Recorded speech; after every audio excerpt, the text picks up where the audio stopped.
नमस्कार दोस्तों, कैसे हैं आप लोग और कैसे हैं सब लोग आपके घर में। मैं प्रियंका आप सबका स्वागत करती हूँ मेरे चैनल प्रियंका की दुनिया ब्लॉग और मेरी इस नई वीडियो में। दोस्तों, जैसे कि आप लोग जानते ही हैं कि हमारा पितृपक्ष चल रहा है। पितृपक्ष वो काल होता है, साल के 16 वो दिन होते हैं जब हमारे पूर्वज धरती पर आते हैं और वो देखते हैं कि उनके जो वंशज हैं वो उनका कितना उनको मान दे रहे हैं, उनका कितना ध्यान रख रहे हैं। अगर वो हमसे खुश हो जाते हैं तो वो हमें आशीर्वाद देकर चले जाते हैं, लेकिन अगर वो हमसे क्रोधित होकर जाते हैं तो वो हमें श्राप देकर चले जाते हैं।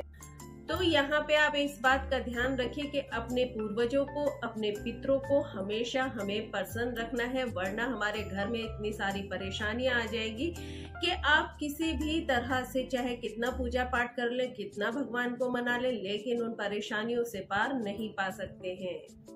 इसलिए दोस्तों, इन 16 दिनों में बहुत सारे ऐसे कार्य हैं जो हमें करने हैं और बहुत से ऐसे कार्य हैं जो हमें बिल्कुल नहीं करने। इसके ऊपर मैंने पहले भी वीडियो बनाई है, आप चाहे तो उसे चेक कर सकते हैं। लेकिन जैसा कि मैंने कहा कि अब आने वाली है अमावस्या तिथि, तो अमावस्या जो है वो बहुत महत्वपूर्ण है, खास करके हमारे पूर्वजों को प्रसन्न करने के लिए, हमारे पितरों को प्रसन्न करने के लिए और पितृ दोष से मुक्ति के लिए। अमावस्या के दिन हम बहुत सारे ऐसे कार्य कर सकते हैं, उपाय कर सकते हैं, जिससे हमारे पूर्वज हमसे प्रसन्न हो जाएं और वो हमें अपना आशीर्वाद दे दें।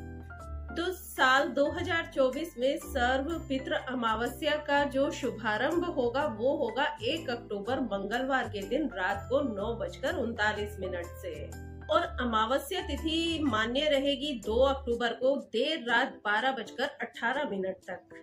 ऐसे में उदय तिथि के आधार पर बुधवार के दिन यानी कि 2 अक्टूबर को हम सर्व पितृ अमावस्या मनाएंगे।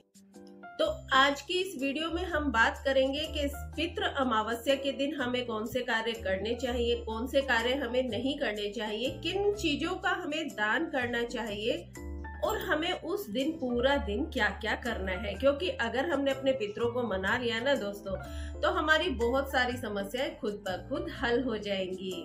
क्योंकि देखिए, अगर हमारे पूर्वज, हमारे पितृ खुश रहते हैं तो देवी देवताओं का आशीर्वाद भी हमें मिलने लगता है। लेकिन अगर हमारे पूर्वज हमसे खुश नहीं रहते हैं किसी भी कारण से, तो देवी देवता भी हमारे लिए हमारा साथ नहीं देते हैं। वो भी हमसे रुष्ट हो जाते हैं कि अपने पूर्वजों के लिए तो कुछ कर ही नहीं रहे हो, तुम हमारे लिए क्या करोगे।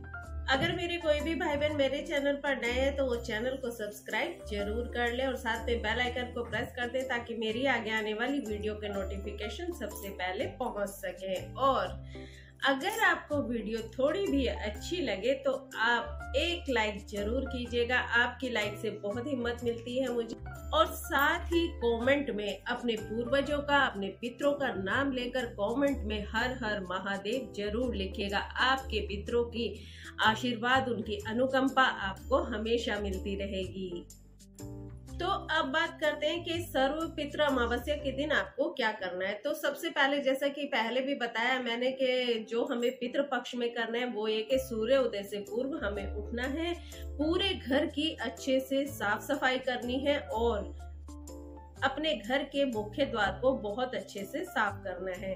उसके बाद आपको पूरे घर में गंगा जल का छिड़काव करना है। खास करके आपको अपने घर के मुख्य द्वार पर गंगा जल का छिड़काव करना है और आपको थोड़े से काले तिल ले लेने, जो कि आपको अपनी दहलीज पर डाल देना है। देखिए दोस्तों, काले तिल का बहुत महत्व होता है पितृपक्ष में भी और अमावस्या के दिन भी। वैसे तो पितृ अमावस्या के दिन हमें किसी पवित्र नदी में या फिर गंगा नदी में स्नान करना चाहिए और अपने पूर्वजों का पिंडदान करना चाहिए, तर्पण करना चाहिए। लेकिन अगर नदी में स्नान करना संभव नहीं हो तो जब आप घर पर भी स्नान करें तो अपने नहाने के जल में थोड़ा सा गंगा जल जरूर मिला लें। उसके बाद आपको क्या करना है, देखिए, जैसे ही सूर्य उदय हो आपको अपने घर के ईशान कोण में एक दीपक जलाना है। घी का ये दीपक जलेगा और ये दीपक आपको सुबह सूर्य उदय से लेकर शाम को सूर्यास्त के समय तक जलाना है।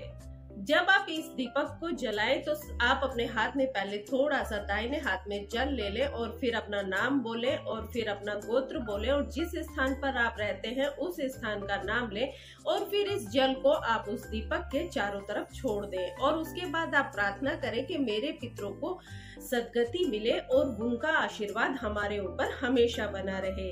आपके घर की बहुत सारी परेशानियां, चाहे घर में बीमारियां हो, दुख हो, या फिर पैसे की तंगी हो, या जॉब ना मिल रही हो, कोई भी परेशानी हो, बच्चे पढ़ ना रहे हो, उनमें अग्रेशन बहुत ज्यादा आ गया हो, घर में कलह कलेश हो, इस तरह की सारी परेशानियां हमारे पितरों के आशीर्वाद से दूर हो जाती हैं।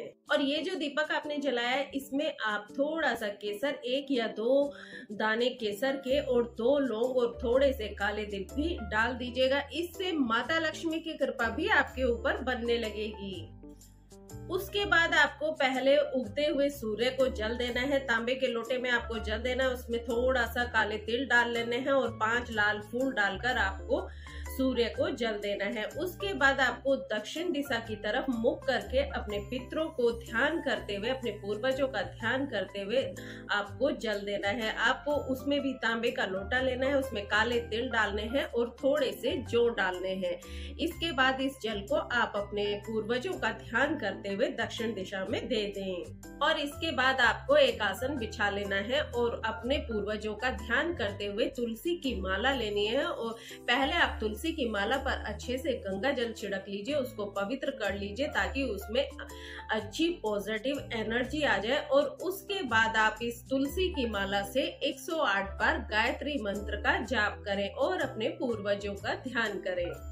और शाम के समय आपको पीपल के वृक्ष पर जल देना है। पीपल के वृक्ष पर जल देने से पहले वहां भी आपको एक सरसों के तेल का या फिर तिल के तेल का दीपक जलाना है, जिसमें आपको 2 बत्तियां रखनी है। अपने पूर्वजों के नाम से हम जब भी दीपक जलाते हैं तो उसमें 2 बत्तियां रखते हैं, यानी कि क्रॉस करके दीपक में आपको बत्तियां रखनी है और 2 तरफ से उसे जलाना है। वो दीपक कहलाता है चौमुखी दीपक।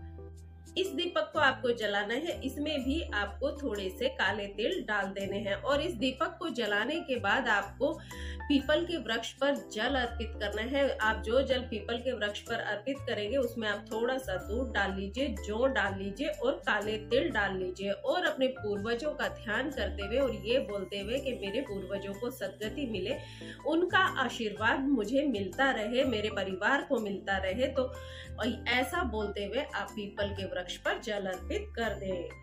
और उसके बाद पीपल के वृक्ष की 7 परिक्रमा आपको करनी है और साथ में अपने पूर्वजों का ध्यान करते जाना है और उनसे प्रार्थना करते रहना है आपको कि वो हमें अपना आशीर्वाद देते रहे। जब आप अमावस्या के दिन अपने घर में साफ सफाई करें, यानी कि पोछा लगाएं, तो नमक डालकर आप अपने घर में पोछा लगाएं। इससे आपके घर की नकारात्मकता भी दूर होगी और घर में सकारात्मक ऊर्जा का वास होगा।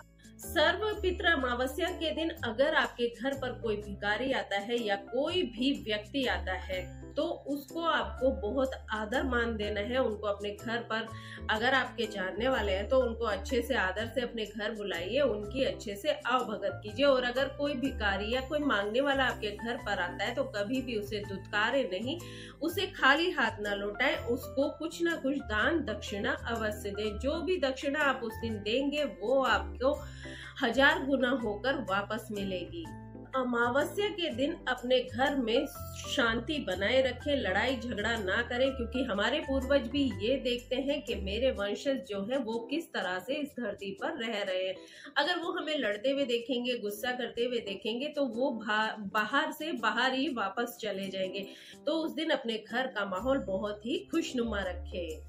और इस दिन आप खीर अवश्य ही बनाएं अपने घर में और साथ में आप पूरियां बनाएं। तो 4 आप पूरी बना लीजिए, या फिर अगर आप 1 रोटी बनाते हैं तो 1 रोटी के 4 टुकड़े कर लीजिए और उसके ऊपर थोड़ी थोड़ी सी खीर रख लीजिए। और उसके बाद आप 1 हिस्सा गाय को दे दीजिए, 1 हिस्सा कुत्ते का होता है उसको दे दीजिए और 1 हिस्सा आप चींटियों को दे दीजिए और 1 हिस्सा कव्वे का होता है तो 1 हिस्सा आप कव्वे को दे दीजिए। इससे हमारे पितृ को, हमारे पूर्वजों को शांति मिलती है और उनको सद्गति मिलती है। और अमावस्या के दिन आपको किसी भी जानवर को बिल्कुल भी तंग नहीं करना है, मारना नहीं है, ना ही कुत्ते को या किसी जानवर को दुत्कारना नहीं है। और अगर आपके ऊपर पितृ दोष है तो इस दिन आप गाय की भरपूर सेवा कीजिए। सिर्फ उसे रोटी या पूरी ही नहीं खिलाइए, आप उसको हरा चारा भी खिलाइए और गाय की अच्छे से सेवा कीजिए। इस दिन आप अपने घर में धूप अवश्य दें। उसके लिए आपको क्या करना है कि गाय के गोबर का कंडा ले लेना है, छोटा सा उसका टुकड़ा ले लेना है, उसको अच्छे से गर्म कर लेना है। उसके बाद आप उस पर देसी घी डालिए और थोड़ा सा गुड़ डाल दीजिए। इसका जो धुआं है उसको आप अपने पूरे घर में घुमा दीजिए। इससे भी आपके पितृ दोष समाप्त हो जाएंगे। अमावस्या के दिन दान करने का बहुत ही महत्व है। अपने पितृ को प्रसन्न करने के लिए अमावस्या के दिन दान जरूर करना चाहिए। इस दिन जो हमें दान करना है दोस्तों, वो सफेद चीजों का दान करेंगे तो वो बहुत ही शुभ रहता है। जैसे कि आप दूध का दान कर सकते हैं, दूध, दही, चावल, इन चीजों का दान कर सकते हैं। साथ में आप अपने पितरों के नाम से वस्त्र का दान भी कर सकते हैं। आप अपने पितरों के लिए पितृ पक्ष में नए वस्त्र खरीद सकते हैं जो आपको दान करने हैं। वैसे पितृ पक्ष में हमें नए वस्त्र नहीं खरीदने चाहिए और काले तिल का दान करना चाहिए। और अगर आपकी सामर्थ्य है तो और आपके ऊपर पितृ दोष है, इसको दूर करने के लिए आप गाय का दान भी कर सकते हैं। इससे हमारे घर में सुख समृद्धि आएगी। पितृ अमावस्या के दिन कुछ ऐसे कार्य हैं जो हमें भूलकर भी नहीं करने चाहिए। जैसे कि महिलाओं को इस दिन बाल नहीं धोने चाहिए, बिल्कुल भी नहीं धोने चाहिए। पुरुषों को भी नहीं धोने चाहिए और उन्हें शेविंग भी नहीं बनवानी चाहिए। इस दिन आपको पीपल के पत्ते नहीं तोड़ने हैं और तुलसी के पत्ते भी आपको भूलकर भी इस दिन नहीं तोड़ने हैं। और ना ही किसी बड़े बुजुर्ग का अपमान करना है, ना महिलाओं का अपमान करना है। और तामसिक भोजन तो बिल्कुल नहीं करना है। वैसे भी तामसिक भोजन पूरे पितृ पक्ष में नहीं करना है। जो लोग धारदार औजार का कार्य करते हैं, इस तरह के काम को भी इस दिन बंद रखना है, वो नहीं करना है। लकड़ी या लोहे से संबंधित काम को करने वाले व्यक्तियों को भी इस दिन अपने काम को बंद रखना चाहिए।